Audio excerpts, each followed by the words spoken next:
Go on.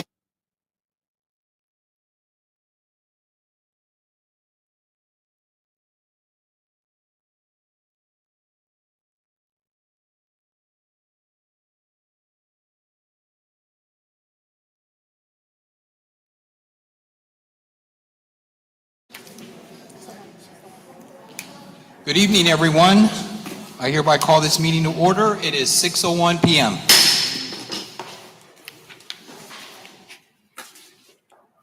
First order of business is call roll of my board members that are present. Starting from my right, if you could go ahead and indicate if you're here today or tonight. Jessica Ochoa, present. Carlos Margo, present. Anita Chavez, present. Alisa Peña, present. Rosalba Hernandez, present. Celso Gomez Jr., present. We have everyone present and we have quorum. Next item on the agenda will be the Pledge of Allegiance. I please ask everybody to go ahead and stand at this time. Please face the flag. I pledge allegiance to the flag of the United States of America and to the republic for which it stands, a nation under God, indivisible, with liberty and justice for all. You all may be seated.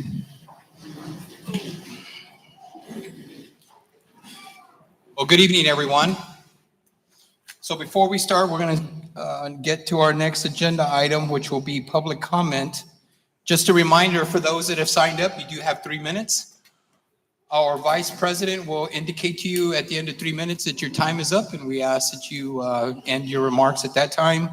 And of course, our Madam Secretary will be calling those who will be making their way to the podium. If you can talk clearly into the mic and indicate who you are for record. So if we may go ahead and start. Madam Secretary? Yes, we have 4 speakers tonight. If we can have Mr. Roberto Palacios make your way to the podium, please.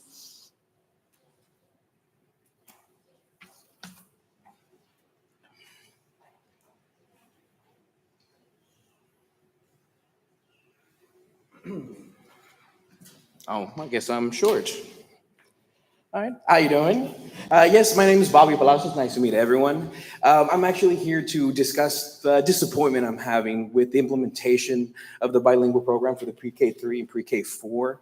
I did receive a phone call this summer that we were going to have an optional bilingual program. I did not know that it was going to be mandatory, and there is an option, but there's only an option if we have enough parents that opt out of the program. Either we need 14 to 15 students to make a pre-K class, but we require 22 to have an English only. We are in the Rio Grande Valley. We're 90-10. The majority of us are going to be bilingual or, Spanish only. Last year, my daughter had 17 kids in her class, which means she was not going to be in an English only class. This bothers me a lot.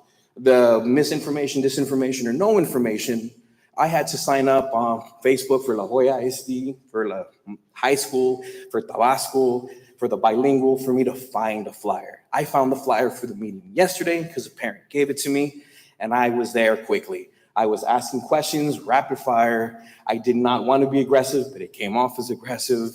But my daughter doesn't speak that. And I can go down the list. If I think about this as a parent, no one in my family speaks Spanish, just the grandparents. If I look at this as an educator, my STAR is in English, TSI 2.0 is English, PSAT, SAT, and ACT are in English, right? If I look at this as a accountant forensic, some of us had other jobs before we became educators. Why are we doing this? Because it costs $30 for a kid to be in this class, and we're picking an arbitrary number 22, or are we losing money if we have less than 22 kids to have this English only class? I'm very disturbed. My daughter came home on Monday, and she was like, what did you learn? I don't remember, Dad. What do you mean? It doesn't matter, Dad. Everything was wrong. Because it wasn't green, it was verde. And it's not A for apple, it was M for manzana. And I couldn't believe this. And she was I got everything wrong. And my little girl was the only one in pre-K 3 that learned how to read. And I'm not talking about sight words. This isn't cat, mat, and bat. She's reading. She reads her book. She comes to my book. What are we reading? Oh, that word means slaughter. What is slaughter? Because I'm reading this werewolf thing, right? She's reading with me nonstop. I'm putting time and effort into my daughter as well as my son. I've been with the district for 10 years. I've driven from far here for 10 years. I built my home. I moved my family. And you remove an English only program. It's still there. The option is there. The transparency, Open house was on Thursday. I had one business day before school started. No notice or short notice is the same as no notice. What happened there? And then I hear these little buzzwords. You're going to be bilingual, you're going to be biliteral, you're going to be bicultural. I can teach my daughter cultural. We can learn the language. My daughter's not going to be in Spanish. She's going to be computer science AP. That is a math class. That's a foreign language. Excuse me, sir, your 3 minutes have expired. Thank you very much. Thank you. You have a nice day, ma'am. Thank you for your comments, sir. Thank you. Thank you very much. Next person signed up for public comment? We have Jorge Villarreal, if you want to make your way to the podium, please.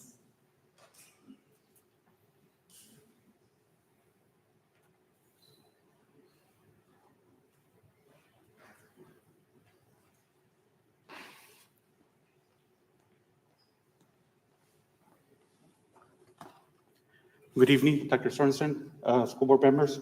My name is Jorge Villarreal. I am a proud parent of 2 Palmview High School graduates.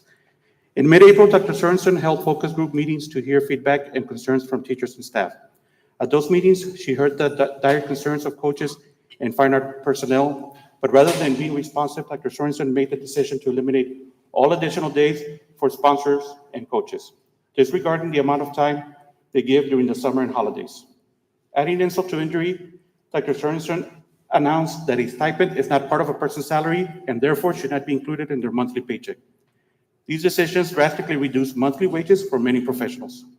Monthly is exactly how life is set up. Our professional staff, some of our very best that have been lauded as coaches and trainers of the years, have made very difficult decisions to leave the district and even the profession for the sake of being able to provide for their families. They live because of these 2 decisions made on June 13. This blatant disregard for proper compensation has affected the livelihoods of your coaches, the same coaches that you know have a great impact on our students.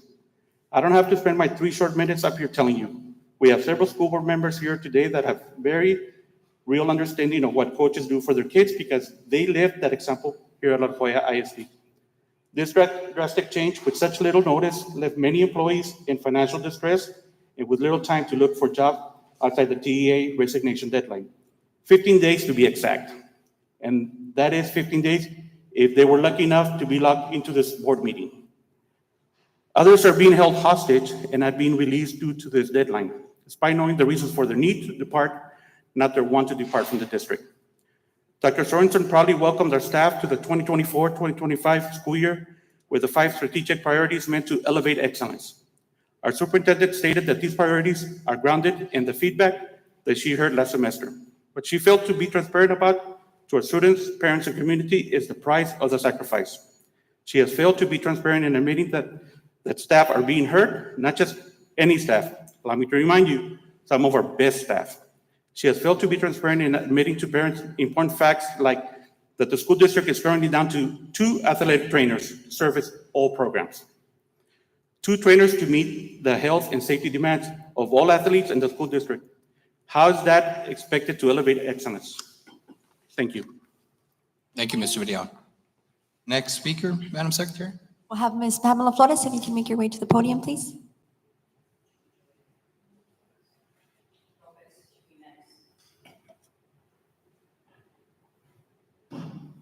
Mr. Joe Lopez Morales.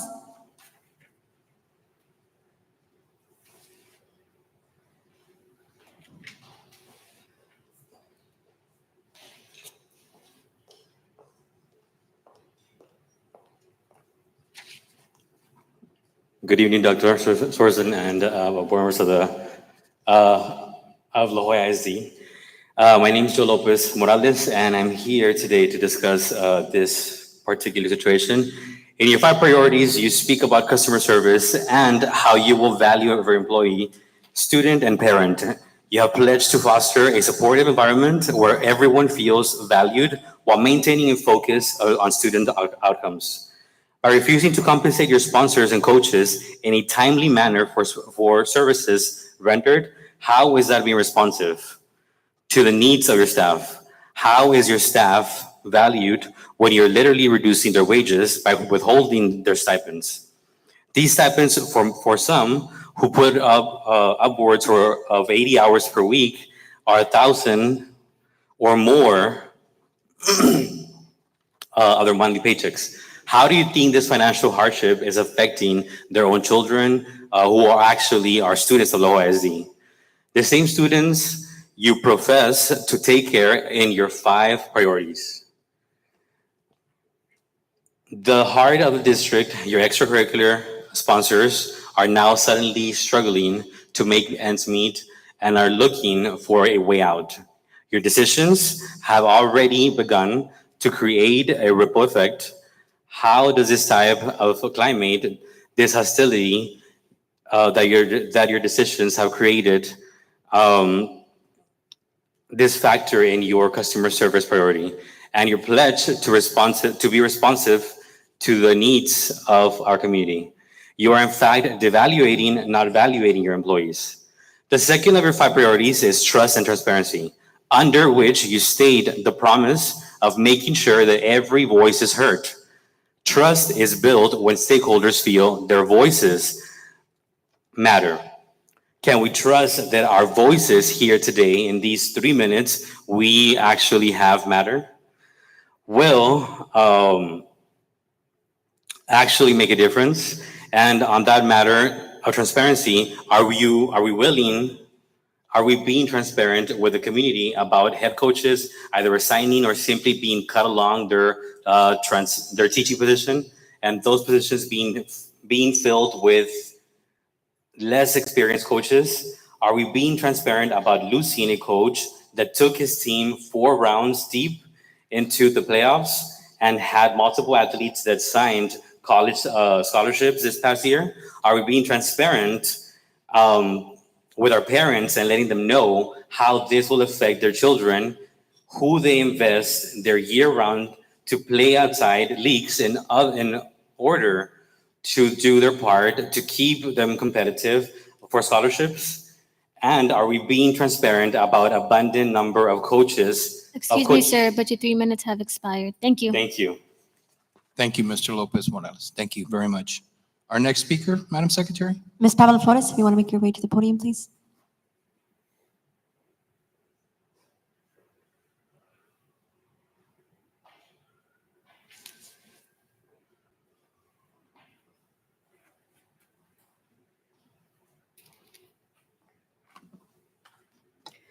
Good evening, Dr. Sorensen and Board of Trustees. My name is Pamela Flores. I am a proud product of La Joya ISD. Priority 3 of your strategic priorities, which sounds like the most important. Priority 3 professes to focus on high quality instruction and the role it plays in student success. This is a massive undertaking, the biggest of promises that we know our coaching staff will be a very large part of. All of their work is centered around student success, from 6 a.m. practices so the sun doesn't drain already aching bodies through miles run on the hot asphalt, to full day Saturday tournaments and outdoor track meets, Saturdays not spent with families. It is all in the aim of student success. Priority 3 for our coaches is, in fact, priority 1 always. The question we ask, how? How do you expect that to be so when these types of decisions are being made against our staff? How can the highest of quality instruction be promised when the district staff is plagued with the lowest of staff morale? To be clear, the lowest it has been in exactly 100 years. We are in the same boat, maybe even worse than when we were working under corrupt people. They may have been stealing our money, but at least we could pay our bills. The final of the 5 priorities is simple, but crucial: integrity. That is exactly what we're asking you to do. We're having the school board to do the right thing and correct the mistake that contributing to the low morale of all extracurricular activity personnel. We're asking that coaches and sponsors be compensated accordingly for their worth, but simply adjusting stipends to reflect monthly on their paychecks. In fact, not all your staff is blessed to have received a pay raise of $150,000. Would it be fair to ask the board today, last minute, to withhold this pay raise until your services are rendered? No, that would be unfair, as we know that you are faced with the massive task of righting all the wrong. Please do what is right for our staff. While we understand the need of change, we need you to please understand that the decision to withhold stipends is simply not a sacrifice worth making. We are not asking that Dr. Sorensen follow through and have, we're asking that Dr. Sorensen follow through and have a much deeper engagement, much more community input, and many more voices from all over the district, including the leaders of these departments, in her strategical plan, and listen to the reason instead of continuously shutting the door and refusing to compromise. We ask the board to value the work of all employees and remind Dr. Sorensen that we are a huge part of this legacy, excellence that she boasts. Thank you for your time and thoughtful consideration. Thank you, Ms. Flores. Madam Secretary, do we have any more signed up for public comment? We don't have any more public comments for today. All right, thanks to all of those that provided public comment this evening. Next item on the agenda is the superintendent's updates and any announcements. Dr. Sorensen, do you have someone that's doing the presentation? Yes, sir. Thank you very much. I would like to call up my chief of staff, Mr. Joseph Nigella, who will be starting the presentation this evening, talking about the board trustee elections that is on the agenda for this evening for the board to consider as an action item later in the agenda. We want the community as well as the board to know and understand the factual information about the potential upcoming board trustee elections in November. So Mr. Nigella and President Alvarez, if you will allow us to proceed, Mr. Nigella will present the information to the board. Please proceed, Joseph. Thank you, Mr. Board President, members of the board, Superintendent Sorensen, and La Joya ISD community members joining us in the audience as well as online. As a part of this evening's agenda, the board is being asked to order an election for the November 5th election day as required by Texas law. This presentation shares important information about Board of Trustees elections for you, our employees, and the La Joya ISD community. The information source is the Texas Education Agency. This slide further unpacks the statutory authority and board policy the district is required to follow. It includes Texas Education Code, Texas Administrative Code, as well as local board policy. Local board policy says the board shall order an election to be held on a uniform election date shall be ordered not later than the 78th day before election day. An application for place on the ballot may not be filed earlier than the 30th day before the filing deadline and not later than 5 p.m. of the 78th day before election day. Here's a timeline of important dates leading up to the Board of Trustees elections dating back to the appointment of the Board of Managers on February 1st, 2024. A notice to file an application for a place on the general ballot was published on the La Joya ISD website earlier this summer, in line with the timeline. The deadline for the board to order the November 5 general election is August 19th, 2024. Why is La Joya ISD holding a school board election when the district has a board of managers? During the term of its appointment, the Board of Managers is required to order the election of members of the Board of Trustees per Texas Education Code. The Board of Managers will follow La Joya ISD board policy for all election procedures. If elected, what responsibility will a Board of Trustee member have? As of February 1st, 2024, the Texas Education Agency's Commissioner of Education temporarily suspended the powers of authority of the La Joya ISD Board of Trustees.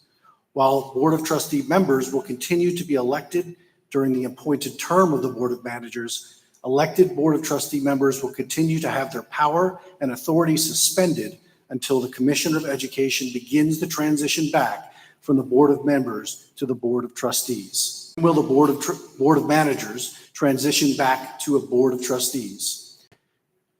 Per Texas Education Code, states that the TEA Commissioner of Education must notify the Board of Managers not later than the second anniversary of the appointment date, whether the Commissioner will start the transition back to the Board of Trustees or extend the placement of the Board of Managers. For La Joya ISD, this correspondence will occur no later than February 1st, 2026. Once the transition begins, the Commissioner will replace the Board of Manager members on a rolling basis over a 3-year period. Information about school board elections is posted and available on our La Joya ISD website on our school board page under board elections. Thank you. Thank you, Joseph. Do we have any questions for Joseph at this time? Members of the board? No questions? Thank you, Joseph. Next item is item 5.2, opening of schools 2024-2025 school year.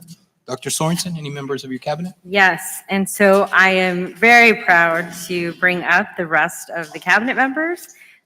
So I believe that the first to speak is Dr. Little or Ms. Miller.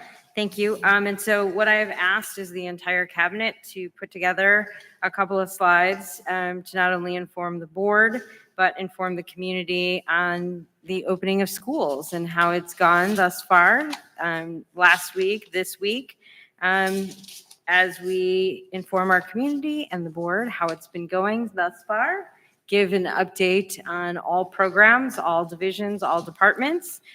So if the board president will allow, I would like Ms. Miller to begin. Please proceed, Ms. Miller. Good evening, President Alvarez, members of the boards, and Dr. Sorensen. I have to say that I am honored to be a part of La Joya ISD, and the past 2 weeks have been amazing. I have been on campuses. We have met families. We have interacted with teachers and with our students, and it has been an amazing experience. And what an amazing district we have. So in human capital, I am Jamie Miller, the Chief of Human Capital and Talent Development. And we have been very busy in our department the past few weeks. So during the openings of schools, we did have a command center, and every department took part in this. This was a place where principals could go in, ask questions of our HR coordinators, and also receive needed help at their campuses. They requested subs and just had the opportunity to ask questions that may help them to better serve their teachers and students. We did a customer service training with our clerks and our admin assistants. We looked at a year at the glance. We did scenarios, and we talked about how customer service is not just with people outside of our district, but how we treat each other and our students. We have interview and hiring guidelines, ensuring that we have consistency in our practices.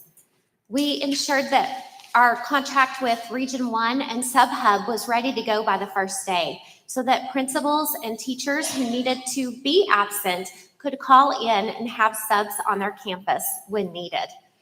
We have teacher residents, 8 of them, and these are paid teacher residents with the University of Texas of the Rio Grande Valley. This is amazing, and these young women and men are on fire to be in our schools. So they're spending 1 year with experienced teachers, and we are eliminating the concept of a first-year teacher because they're going to walk into La Joya ISD classrooms ready to teach and knowing how we do business here. We sent out stipend guidance. So we're going to pay our employees stipends in December and in June. For instance, if you're a football coach and your sport finishes by December, you're going to receive your whole stipend. If you're a cheerleading sponsor and your stipend needs to be paid the whole year, you're going to receive half in December and half in June to ensure that we are paying our stipends in a timely manner. And we do have vacancy data. So if you look, we have our high school. We do have some vacancies, but we have filled some of those even before tonight. Our 3 nurse assistants have been filled by some of our former employees.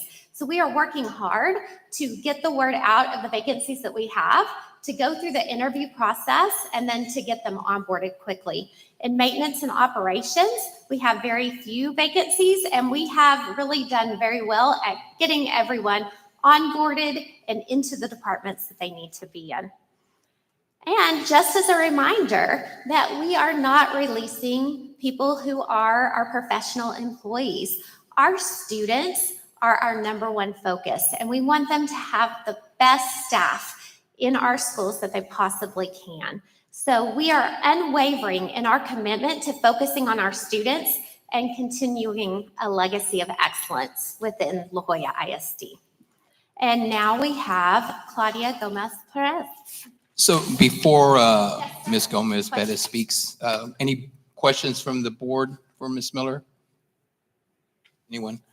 Ms. Miller, let me share with you that I thought the command center was an innovative and great idea. What a great idea to do that. So I've never seen anything like that done. So, congratulations to you and your staff for putting something like that together. And that was cabinet. That was Great not idea. just a human capital. So it was Good. a cabinet initiative. Good. Very good report. Thank you very much.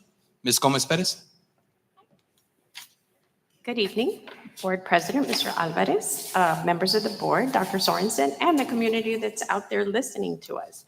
And so we have had a great week and a half with our students coming back. Some of you were part of our Centennial Nights last week, and so we were able to bring in our families, our community into our school buildings. And so we got to see our students getting ready, meeting their teachers, knowing where they were going on that first day, getting their schedules. So it was really good to see our students and our families and our campuses showcasing all of the wonderful stuff that they're doing on their campuses. And so we had cheerleaders giving away our backpacks. And so that was really good to see. It was the first time that we did it this way, and we were very glad that we did. Our campuses were super excited, and now we're all thinking about how are we going to make it bigger and better for next school year. It was the first time, we have room to grow, and so we're looking at how are we going to make these events at each of our grade levels into a much better, bigger thing. So our first events for our 100 years of learning celebrations were an example of all the legacy that we have at La Joya ISD. So those were really good to see. Also, we had our back to school, right? And so this year we've all been out at our campuses looking at our campuses and what their needs are together with the command center and visiting schools with making sure that they have everything ready in their classrooms, their teachers, and everyone out there. We do want to share that our enrollment as of today, we have 22,080 students in our schools at all the grade levels. We've increased from Monday to today about 1,000 students.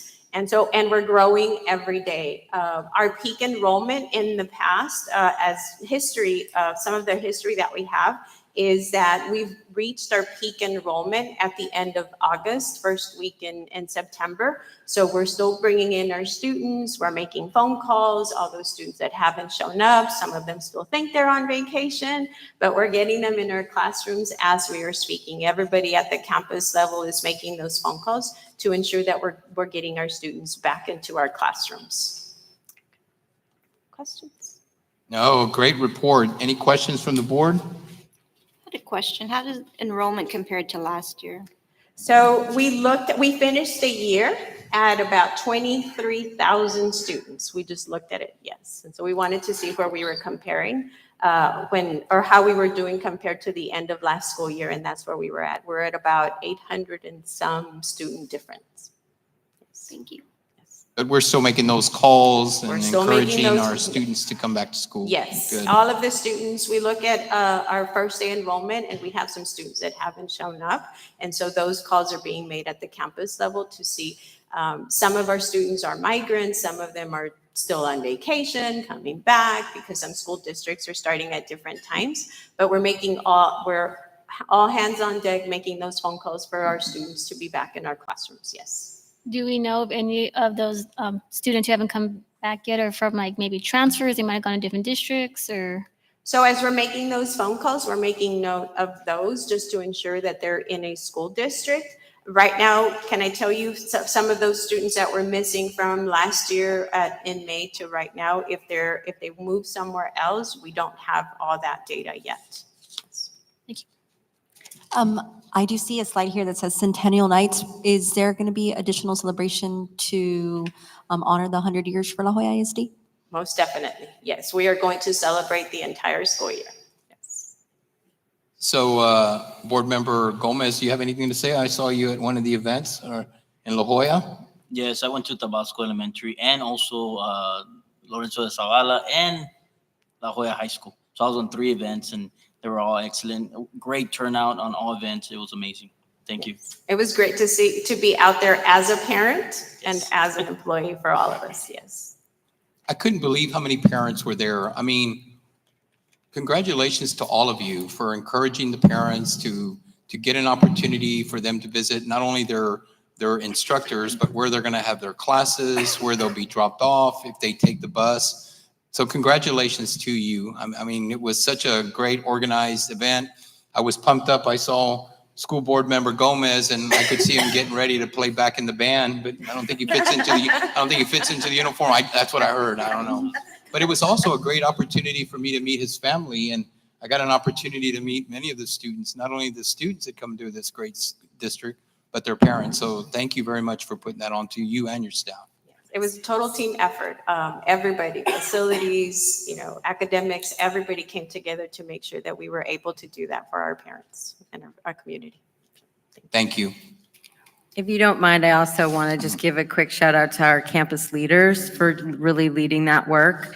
What I found so incredible about our campus leaders was that as the event was going on, they were already thinking about next year and how to make it bigger and better and stronger and more accommodating for families. And so I really just always want to pause and thank our campus leaders for doing an incredible job for making it special for their community, right? What it looks like at Juarez Lincoln is different than how it works at La Joya High School and different than Palmview America. And so I just really want to just commend our campus leaders for their hard work, for making it real and alive at their individual schools. And so just wanted to say that. Shout out to our campus leaders. Great job. Dr. Little? Good evening, Board and Superintendent. Thank you again for the chance to give you a few updates. I want to start by echoing what the Superintendent just said. We saw the impact of our leadership last week with the back to school nights. We're also seeing it this week with the return of students. And so really appreciate what everyone at the campus has done and continues to do to make sure we have a great start to this school year. I want to give you 3 updates, starting with some reminders and emphasis around our two-way dual language program. We certainly heard a snippet of this tonight. You may have heard as well how parents are thinking about navigating this as an option, but just wanted to take the moment to remind us sort of why we're pursuing this and what it really means for students, for our school district, and for our community. As we think about providing educational excellence for every student, we certainly have to weigh our resources, our programs, and the experiences that we're putting out for students to make sure that they are indeed the most excellent, the most evidence-based, the most sort of backed by research to ensure that we are giving our students the best opportunities possible. And two-way dual language is certainly an example of that. There are decades of studies and evidence, including from Texas, that shows the incredible benefits of participating in a two-way program. And those are benefits that are shared from native Spanish speakers and from native English speakers. The beauty of this is we're putting students sort of with different language backgrounds together to make the most of how they can learn with each other, but also benefit each other through the process. This slide shows a lot of benefits of two-way dual language, not to call them all out, but just a few. If we want to think about the best path to academic achievement and opportunity, what we see across the state and across the research is that students who participate in two-way programs are most often the highest achieving students. So while a family may be concerned that, hey, I'm not sure how learning 2 languages at this age is going to play out, what we are confident in is, one, the child's going to rise to that expectation and that opportunity much faster than we think they will. And the long-term benefits of that are tremendous, both academically, socially, and culturally, and also as we think about prospects after K-12 education when it comes to college, career, and other opportunities they may want to pursue. So we are incredibly excited about our two-way program, want to continue to reinforce to families in the community the benefits of that, also hear and honor concerns that families may have about it and work through those with them, and trust that we can continue to show the reason why this is a great choice for them and their student and deliver on that promise as we focus on two-way right now for pre-K with our pre-K 3 and pre-K 4 classrooms, but ultimately expand that over time to other grade levels to make sure that is an opportunity across our elementary spectrum. So just wanted again to take a moment and sort of resonate on that. Certainly y'all may have some questions in a moment, but two other quick updates. To go back to the command center, really appreciate the cabinet-wide sort of focus on making sure that we are providing really clear support for our campus leaders in the first days of school. So we had all sort of departments and teams represented here. You see that listed on the left. We ran almost a 12-hour command center thinking about when students were first getting on the bus to make sure we could address any of those issues to when they were getting home at the end of the day. This was an internal command center. I think it is helpful for the community to know that this was not something that we had available for the public, but it was really available for our principals and assistant principals to have one place they could go to connect with any team they needed to connect to get their concerns addressed as we were starting school. After our 3 days of doing this, today was the last day, we had 57 touch points. So folks coming in, sort of raising questions or expressing some issues. We have resolved as of like 15 minutes before this meeting, 56 of those 57 touch points. One is in progress and it will be resolved sort of overnight and into the morning. And this represents 22 of our campus that actually utilize the command center. We see from my colleague, Chief Miller, that human resources was the most popular topic coming through, requesting for support and coverage, but folks utilize this really for every area of the district. So we're going to get more feedback on this, see how we can improve it for the future. But initial feedback has been this has been really useful, not only for schools, but also for our teams to know that there's a centralized way to support campuses.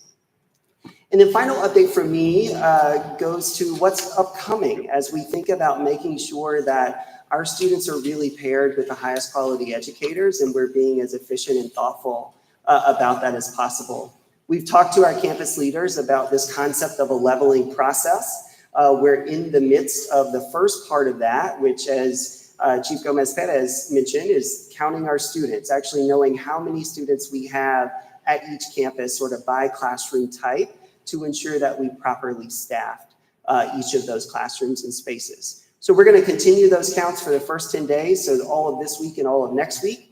We will review those final counts at the end of next week against our staffing guidelines and ratios, determine if we have any places we need to adjust where we may have overstaffing or understaffing.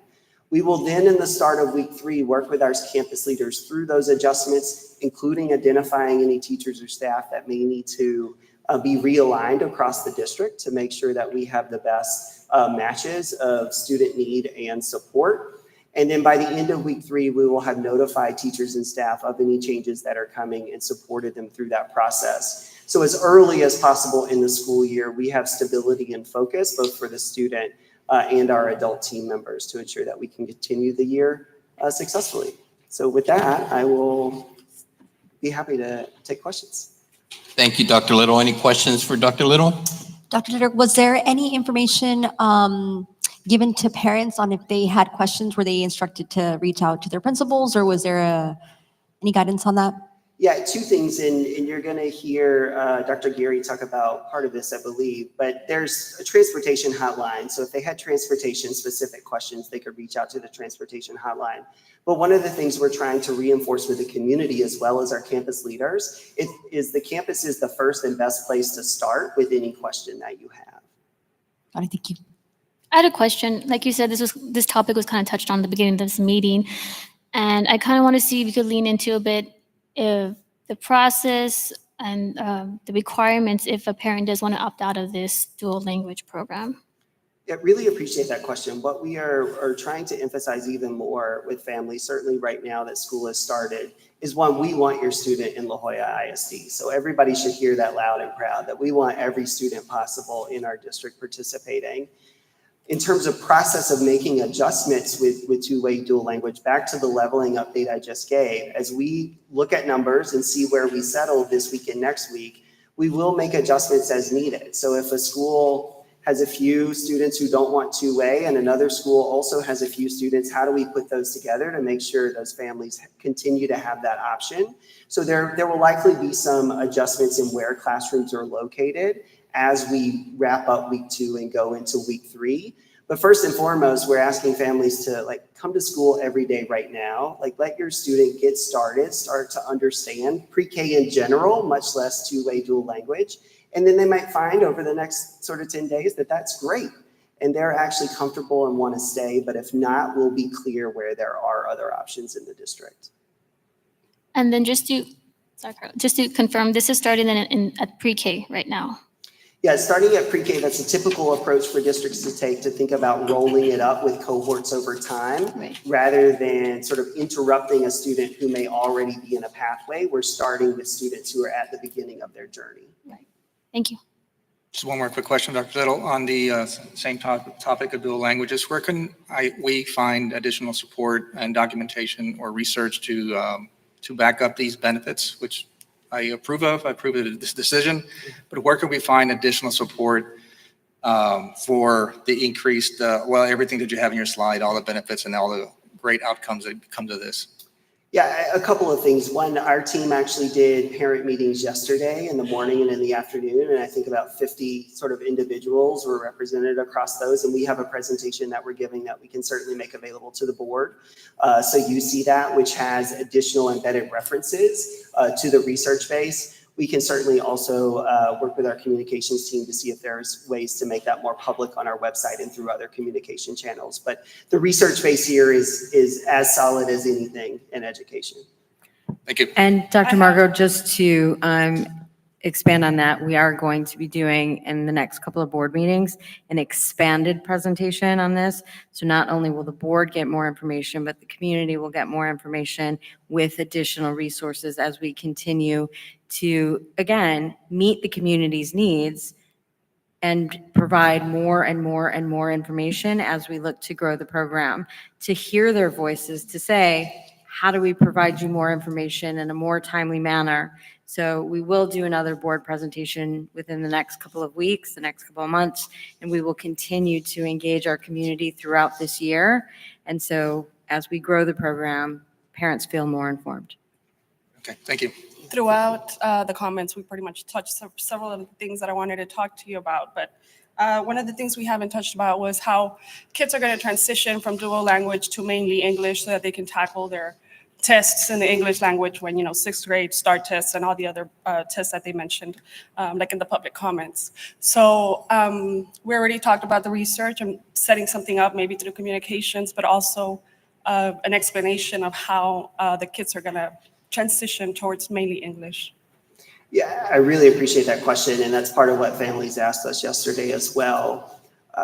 When we start in pre-K, the time that students spend during the day is predominantly in Spanish. So you will hear us sometimes talk about 90-10, 50-50, like those sort of things. And that's a reference to how much time they're being exposed to each language during the day.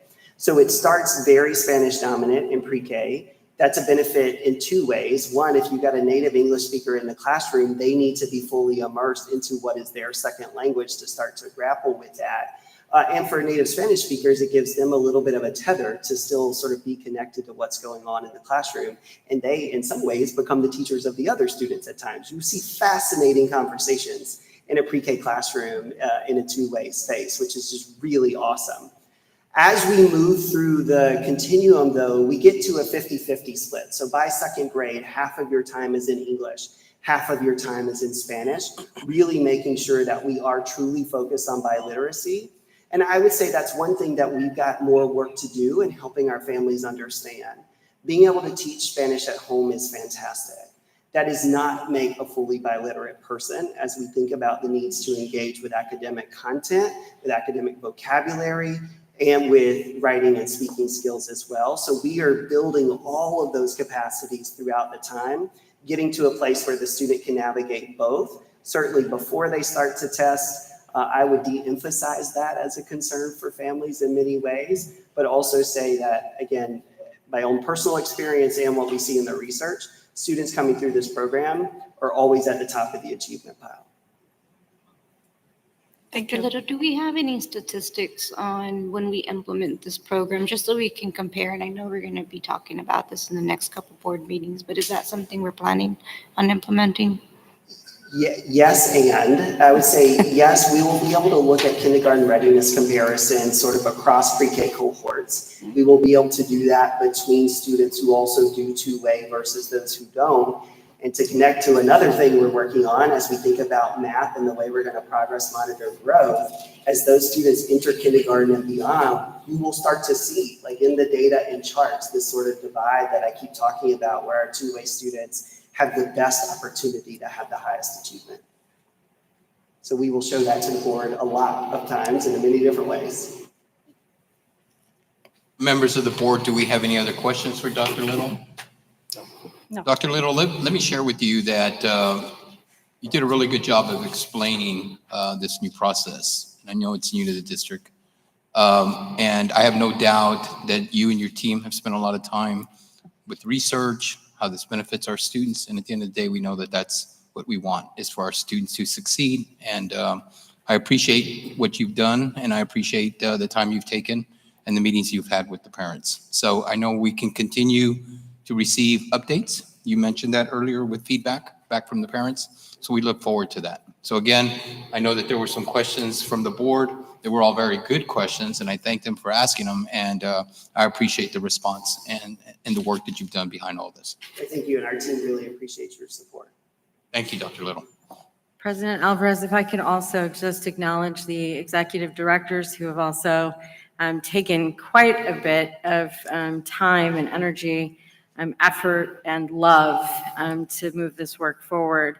Ms. Zuniga and Ms. Ramos, if you could please just stand and be acknowledged. Ms. Zuniga is the Executive Director of Bilingual Programs, and Ms. Ramos is the Executive Director of Early Learning.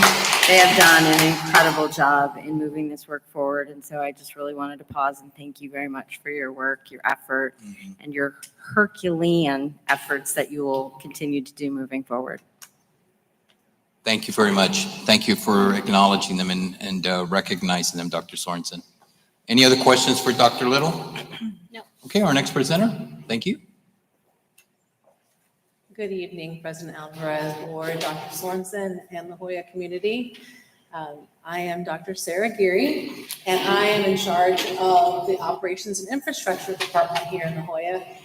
We're basically the people that get things done around to make sure the environment is safe and quality for our kids, right? And we get our kids to school. And I am just so proud of the team as I've gone around to our back to school events and this first week of school, getting to visit all of the campuses and interacting with principals. The job that our team has done has been incredible. And that is because we truly focused on our commitment to customer service, making this customer service culture an expectation that we're going to get better every day. So we made a few adjustments. We had heard historically that parents have a difficult time getting hold of the transportation department when at the beginning of the year about bus concerns. So we adjusted our parent call center staffing. We more than doubled it. For 3 days, we took people from our other operations departments and put them in a call center so we could address concerns from families in a more efficient manner. We also expanded the call window.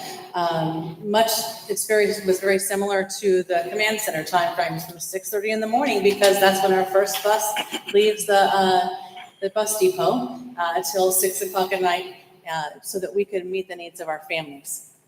We also focused on getting our campuses ready. So the 2 weeks prior, to school starting, we surveyed principals and we got their feedback on what they needed from facilities, custodial, our asset management and warehouse department, and our energy management team. And we asked them, what do you need done to get ready for school?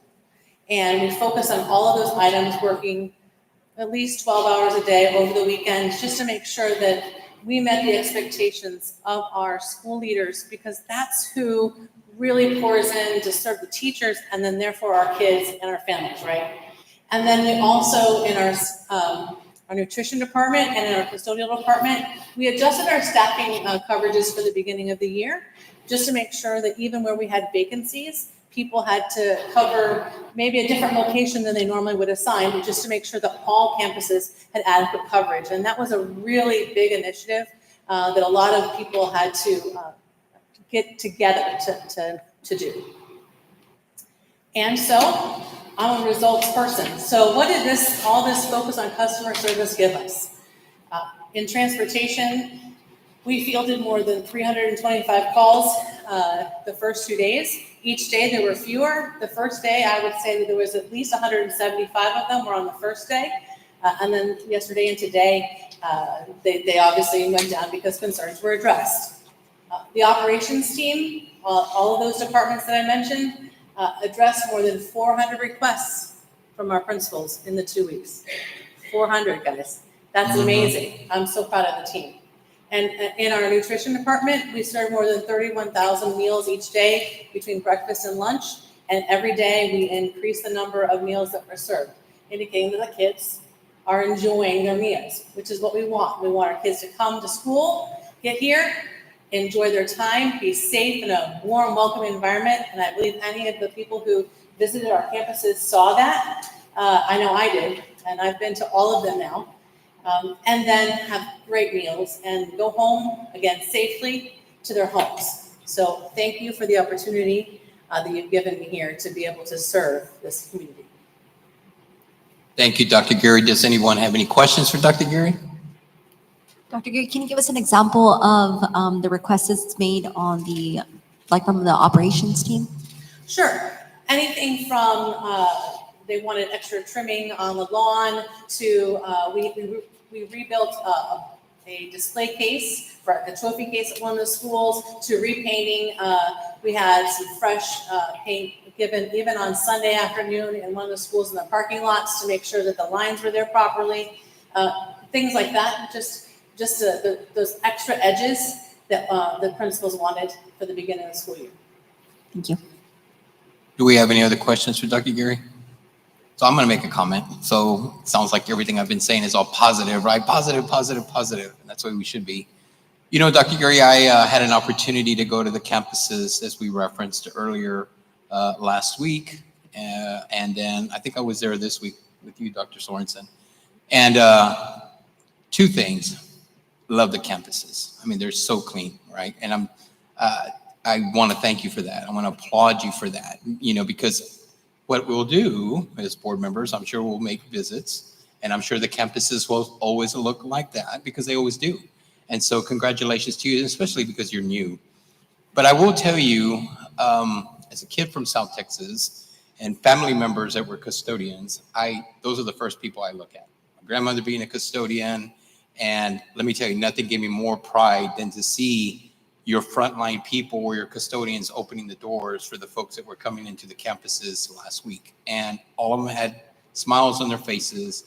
They were happy to be there, and not one person said anything negative. So congratulations to you and your team. I know it's a challenge, especially with transportation and probably the number of calls that you received. I'm sure there were things that were maybe you heard for the first time, but I just want to thank you for that. And again, for people that know me, I always look for things that we could always improve on. To this day, I have not seen anything with your department, and congratulations to you and your team. Thank you. And especially let the individuals that keep our campuses clean and safe, you know, thank them from the board. Okay. Yes, I will. Thank you. Thank you. Thank you, Dr. And if you don't mind, even though it is not at all a part of operations, it's actually a part of my team. Chief is standing in the back, and there he is. He just waved. But I do want to just pause for a moment before Ms. Crespo goes and really give a shout out to our police and all of our safety personnel who just thus far have made sure that all of us are safe, secure, that traffic has flowed every morning, even in spots where we have all of a sudden had some construction, but just really have pitched in, guided families, made sure that kids got in buildings safe, and taken care of any emergencies that we may have had, and just taking care of all of us. So thank you, Chief. Thank you to all of our officers. Thank you to all of our security guards. Without you, we would not feel as safe as we do. So thank you to all of our La Joya ISD police officers and security personnel. Thank you, Dr. Sorensen. Ms. Crespo? Good night. Buenas noches. Buenas noches. So I am Mirjit Crespo. I'm the Chief of Business, Finance, and Administrative Services. And me being last is on purpose. My team and I have been working very hard behind the curtains, as it should be, to support my team and support Dr. Sorensen and cabinet to be sure that they were ready for the last 2 weeks. Not only financially, but also my team worked on the command center, being sure that we have a first line of support and we show that we are serving the campuses with hands-on, no just behind curtains. I'm very proud to say that at this point we are going through an external audit required by the state, and we are still working on improving our processes and examining everything that we do very critically to be sure that we are working as expected. For these 2 weeks, the first part I want to show you is how we work for preparing for the start of the school year. We managed to process a total of 1,281 purchase orders for a total amount of $18 million. That includes construction, safety and maintenance, competitions and meets for the students before the school start, food services, of course, student transportation, professional development for teachers and administration, and instructional materials. As you can see in there, I have exact amounts, but the biggest expenses were around instructional materials to be sure that our schools were ready with the materials first day, and the food services and the construction, safety, and maintenance pieces to be sure that our infrastructure was up to speed. That was in 2 weeks. And then phase one of the work that we are doing to improve and start our budget planning, because that's how we are going to improve, is getting our budget plan early. This is phase one, is improving the position control process. Positions is 80% of our budget, almost 80% of our budget. And if we are not having a good handle of what we do and how we do it, we can lose the vision on the district and not being able to control our budgets. So the creation of position was usually generated on our discovery the last month or so, based on needs expressed, but not necessarily proved or aligned with what the district was expecting. So to center the process, we are starting to use key drivers around student enrollment, district priorities, and the budget that we have available. With that combination, we are going to use the process that we are going through the enrollment and the leveling to ensure every school is supported, level that, and then start the budget for next year in analyzing what we have, what are our priorities, where we need to emphasize, and how we align the budget to those needs and the priorities. So being able to do that, that's what's going to drive the position creation and align and level and right sizing the district to where we'll be successful and being able to focus the funding where we need it for the students. That is my presentation today. Thank you for your attention. If you have any questions for me. For the position creation, is it a request that would come in from like a school principal in terms of them needing a position created? It could be an all level. The way we are going to do the process will be coming off for central office or from the schools, but yes, it will have to be initiated by the principal. The expectation is that principal has clear understanding of what he has, how many personnel, how many students, and prioritize and be the owner of their campus and work with their leadership to ensure that the request is really what is going to impact student performance. From that, it will be raised to human resources and then proceed to post and hire and do all the procedure. Thank you. No problem. Do we have any other questions? Thank you very much. To the cabinet members, thank you for your presentations this evening, very informative. So thank you to all of you. Dr. Sorensen, anything else? Again, I just always want to point out that none of this happens without a team. I have incredible people that I work with every single day, and there are a ton of people sitting out here that are just working incredibly hard. I want to recognize the deputy chiefs who work really hard every single day. Mr. Munoz, Ms. Albury, Dr. Gonzalez, thank you for the work that you do. Our communications team, you guys do an incredible job. Of course, my team in the office, but there are also incredible people sitting in the seats back there. That is our executive leadership team sitting there. I would not have been able to get through the past couple of weeks without you. And so thank you, thank you, thank you. There are too many of you to name, but I just am so grateful for everything that you do every single day to support the campuses, our students, our families, and most of all, our leaders, our teachers, and the people who do the boots on the ground work. So thank you, thank you, thank you. And sitting in the back on the other side, right, are people who also make things happen. You know, Coach Garza, you're sitting back there. You listen to a lot of what we heard tonight, and, thank you for making it work for our students on the field every single day, and for our coaches and all that you make sure happens for students, families, coaches, because that stuff is super important, right? And those meals, those happen because of you and your staff. And so all of that. And again, CTE, right? I look around the room and purchasing, right? I just keep going. And so none of this happens without a team. And so I could keep going around and around the room. La Joya ISD, #Legacy of Excellence, happens because we work together as a team. And so these presentations happen because everybody makes the decision to show up and be excellent every single day. So thank you. It's nice to see Coach Garza on this end. I remember him when he was one of the coaches and I was one of the referees. So those were good days. I won't share some of the things he would call me. No, I'm just kidding. Very respected coach, and not only in South Texas, but the state of Texas. Dr. Sorensen, so if I may, I'm going to get off real quick. These individuals that we have to my right behind Dr. Gonzalez, who are they?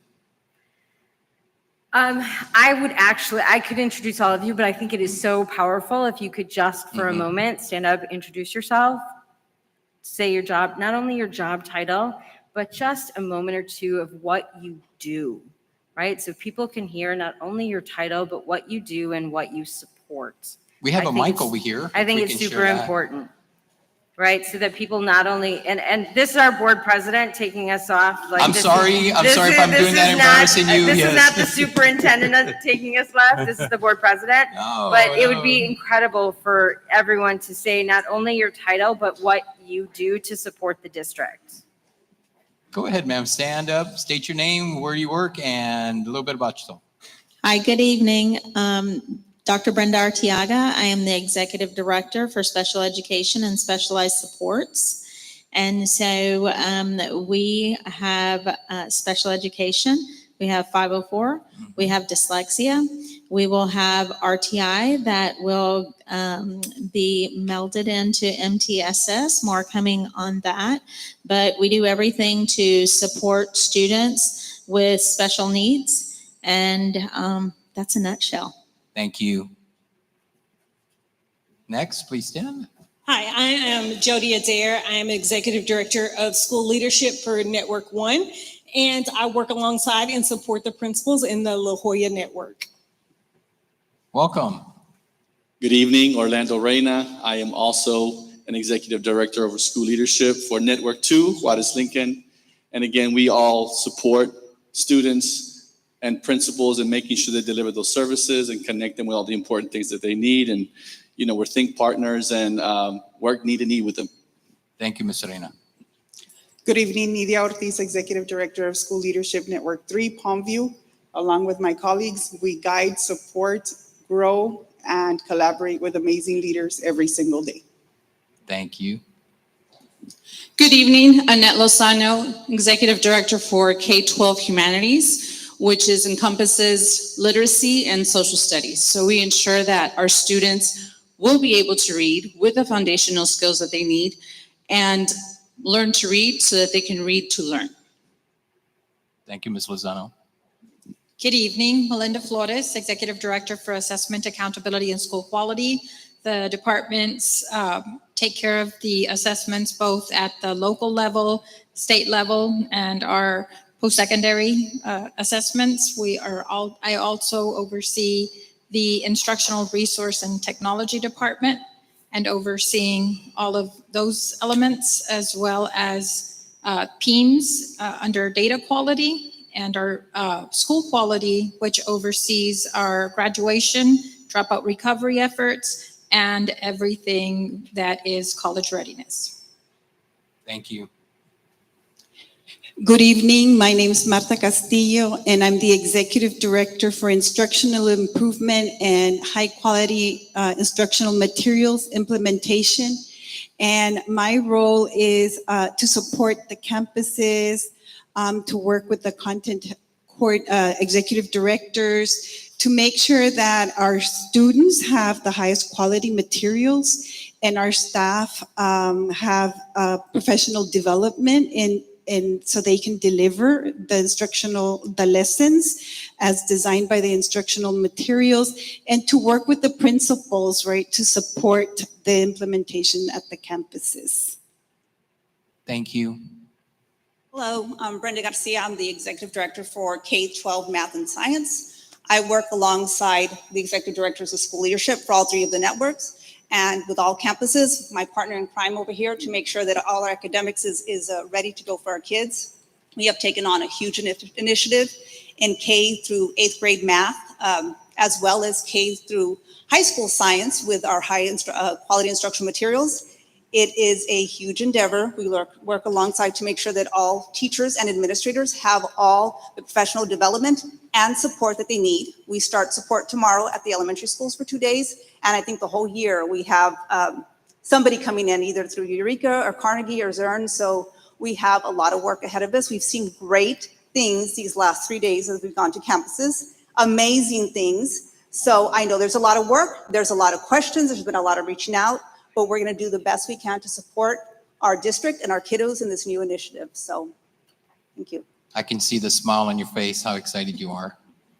Good evening, Veronica Chavez, and I'm the Executive Director for Academic Enrichment Programs. So I oversee CTE, Fine Arts, PE and Health, UIL, and what am I missing, George? CT? No, missing one more. GT, that's under me. GT, there's so many, so I'm trying to think of all of them. So I oversee everything having to do with enrichment opportunities for our students. Thank you. I know Carlos Margo is going to want to meet Yes, with I had you. a lot more departments and they were just redistributed, so it took me a while to get through all of them. Thank you. Good evening. My name is Gloria Rodriguez. I work in Human Capital as the Executive Director of Compliance and Talent Management.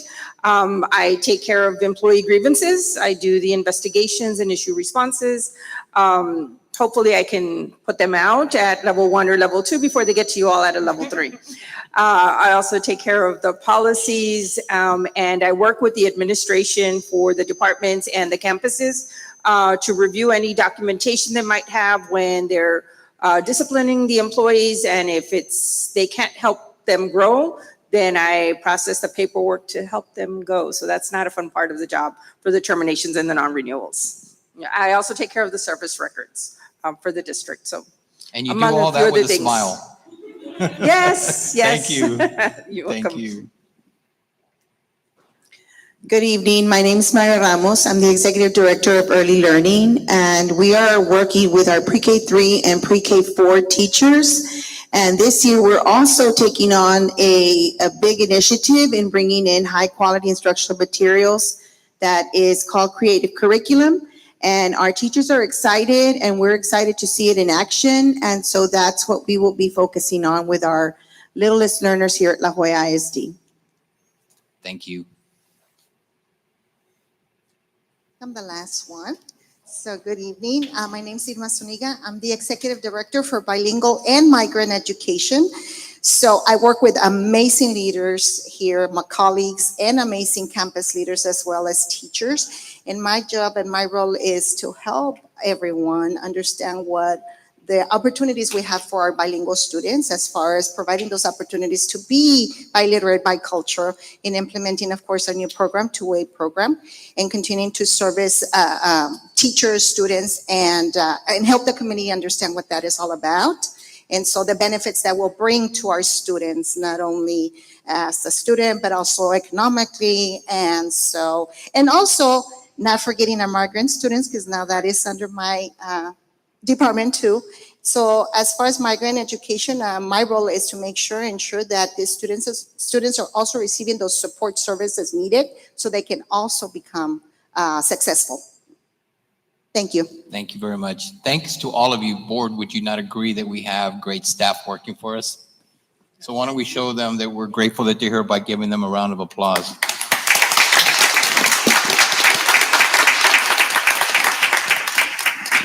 We're so excited. Thank you. Thank you for all you do.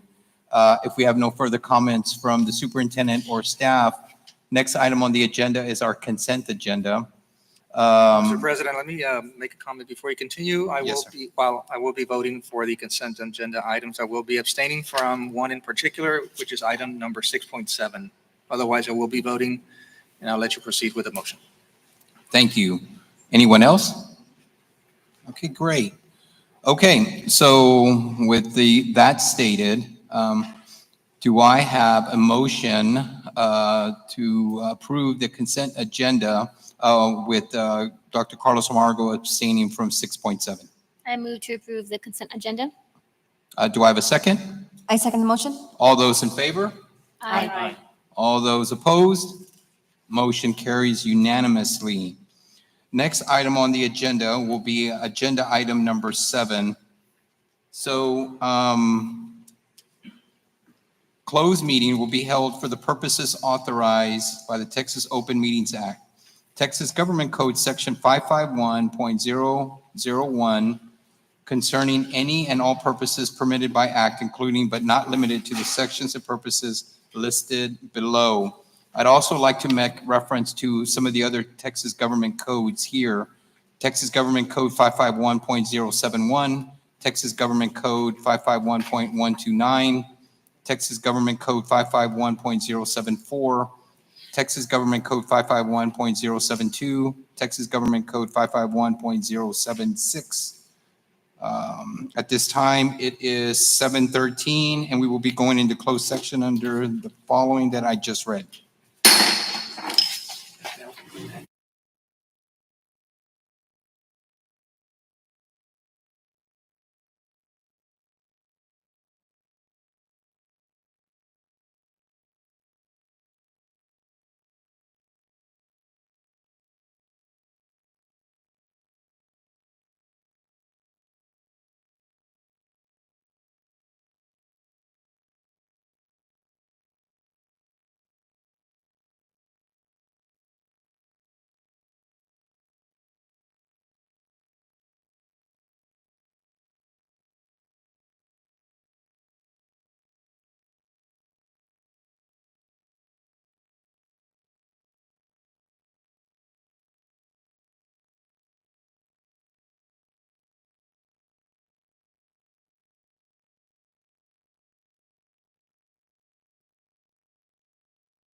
I thought we didn't have to do that.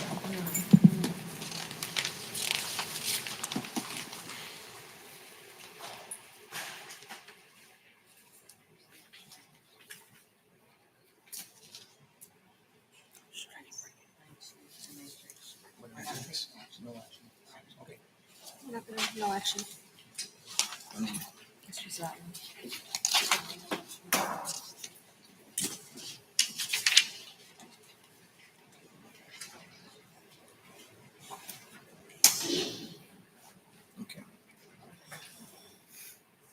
Okay, good evening, everyone. For those that stuck around, we are back from our closed session, and it is 8:55 p.m.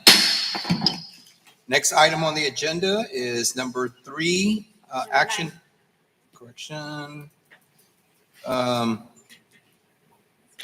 Number 9, next item on the agenda is number 9, action discussion items, approval order of general election for the La Joya ISD School Board to be held on November 5th, 2024. Joseph?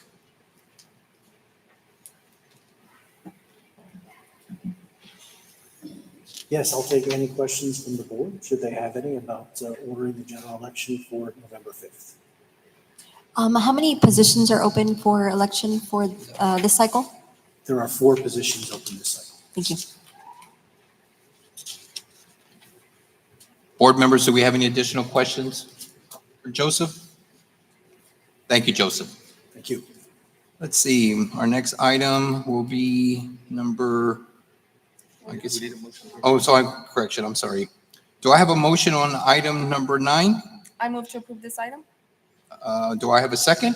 I second the motion. All those in favor signify by saying aye. Aye. Those against? Motion carries. Thank you for that. Next item on the agenda is approval. Let me see. No, correction. Will be 9.2, consider action regarding recommendations of non-renewal of Juan Elizondo. And 9.3, we will be taking those up at a later date, so we are not going to take action on those tonight.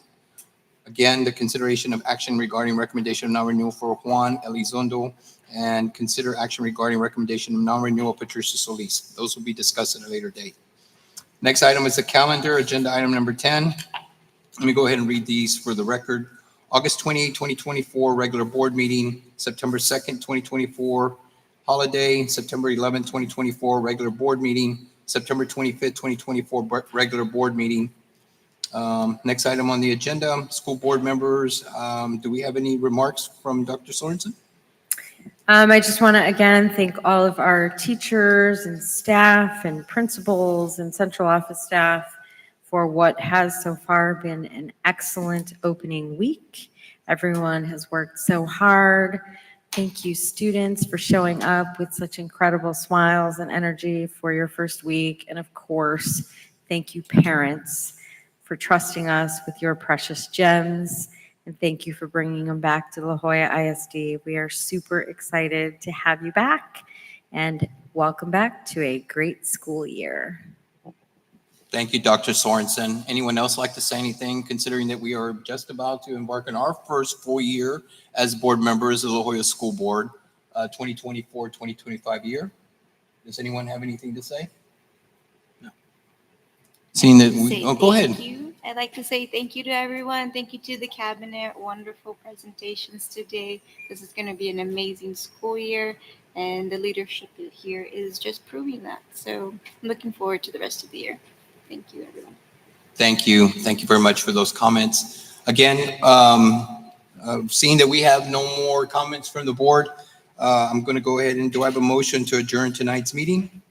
I move to adjourn this meeting at 8:58 p.m. Do I have a second? I second the motion. All those in favor signify by saying aye. Aye. All those opposed, motion carries. We are adjourned. Have a good evening, everyone.